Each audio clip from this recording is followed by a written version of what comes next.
Hey, I'm Ricky. And welcome to the Demand Gen Daily Podcast.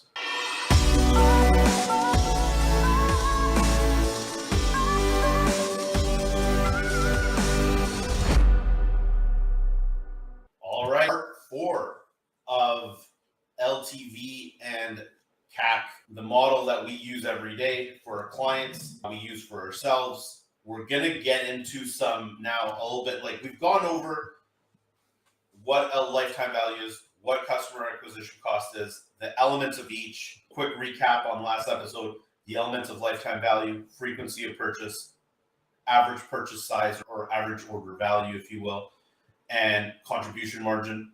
And customer acquisition cost, really simple. It's like mitigation of cost, right?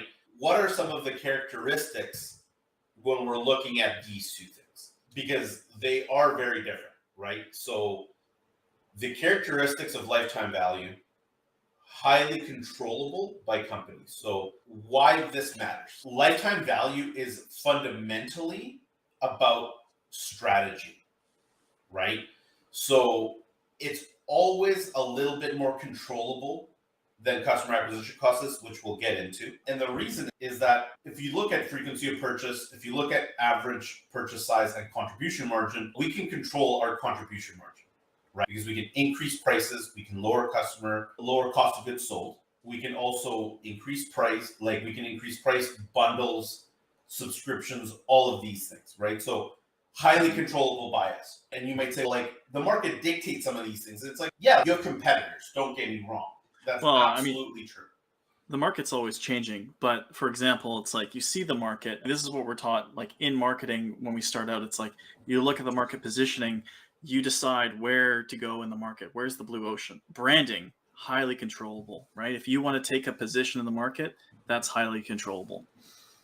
Exactly, right? So like you have control over it. You might not have control of it like immediate term. So look, it is somewhat influenced by the market. It is, right? Because again, you have competitors, if you have raw costs, if you have raw material costs, or if you're purchasing something and reselling it, there's influences acting upon you in terms of like the market has some control of this. Can you sell that product at a premium? Can you increase the brand position of your company? You have infinite control over those factors, right? So you can control that. So there's a big difference of marking something up by 5% and then reselling it versus creating a luxury brand where you could maybe get like 90% contribution out of it. So again, the market does have an influence on you, especially in the near term.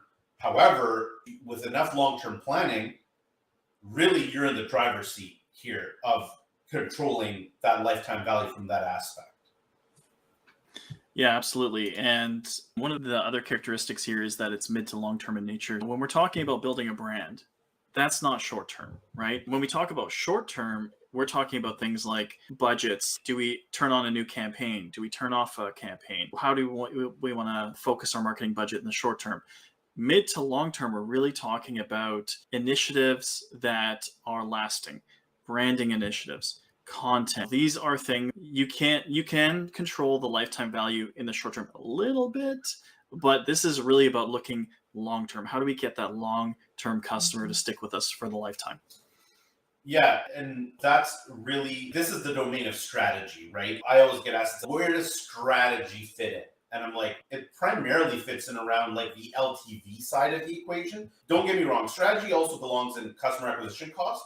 However, the majority of the lifetime value side is affected by the strategy. That is like almost wholly affected by the strategy, whereas like customer acquisition cost is affected by strategy a little bit, but it's actually way more affected by the tactics that are then implemented in support of that strategy, right? So like part of the strategy is, do we want a subscription model? How are we going to retain this client? Like how we build our business out to retain that client for as long as possible. How are we developing brand and brand loyalty? These are very mid to long term things that are strategic in nature. Price increasing, again, like you can't just increase price. It has to be strategic. Like, why are you allowed to increase price, right? Like, why will your customers allow you where increasing price is a positive and not a negative. Add-ons to products. So it's like, we have this product line, we're going to increase lifetime value by adding this new product line. Addition of product line, again, very strategic in nature. Upselling people to higher models. So like bringing on an additional line that may be like a higher ticket. So you have one price point, then you have another version of the product that's a higher price point. All of these things, again, mid to long-term in nature, highly strategic, not short-term. So let's go over to the other side of the equation and talk about the characteristics of customer acquisition costs. So the first one, limited control by the company. And like what we really mean by this is, if you've been a marketer in more than one industry, you know that there's like set prices. So when you're talking about buying ads, for example, is probably one of the best examples of this. If you're buying clicks, like certain clicks on Google, like if you know that the price is set at $10 a click, $20 a click, perhaps. By industry. Yeah. And it's by industry, right? So yes, you could get very good quality scores, which drive this down, of course.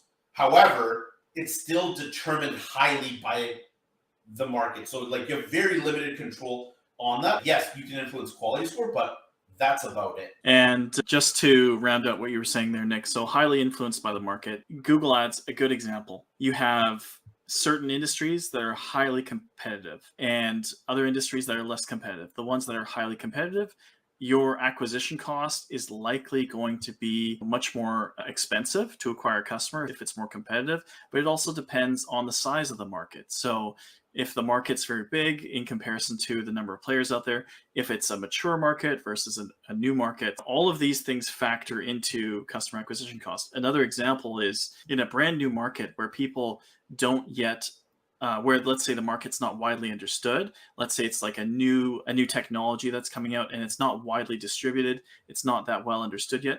Generally, it's going to be much more expensive to acquire those early adopters versus a mature market where people understand. So you're not having to educate nearly as much. Yeah. When we talk about highly influenced by market, this really means that there is limited control. The last item, which kind of rounds this thing out, is it's immediate to midterm in nature.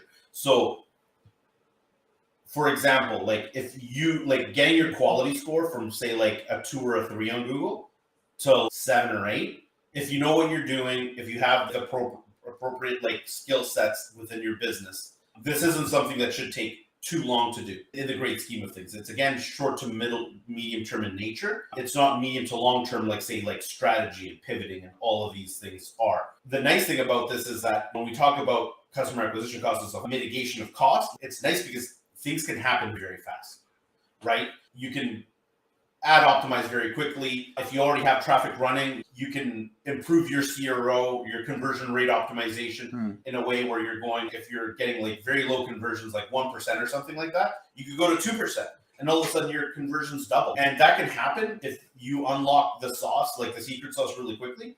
Like that can happen in 1 month, 2 months. Whereas like getting a subscription model off the ground, which is on the lifetime value side, it's like that can take months and months. Right. Yeah. So again, to wrap this thing up, like on the customer acquisition cost side, highly limited control by the company, highly influenced by the immediate to midterm in nature. And a lot of this is going to come down to like the skills of the people in your marketing team, who your partners are, and how they're looking at this, right? Because big changes quickly and then they taper off over time. Perfect. Until next time.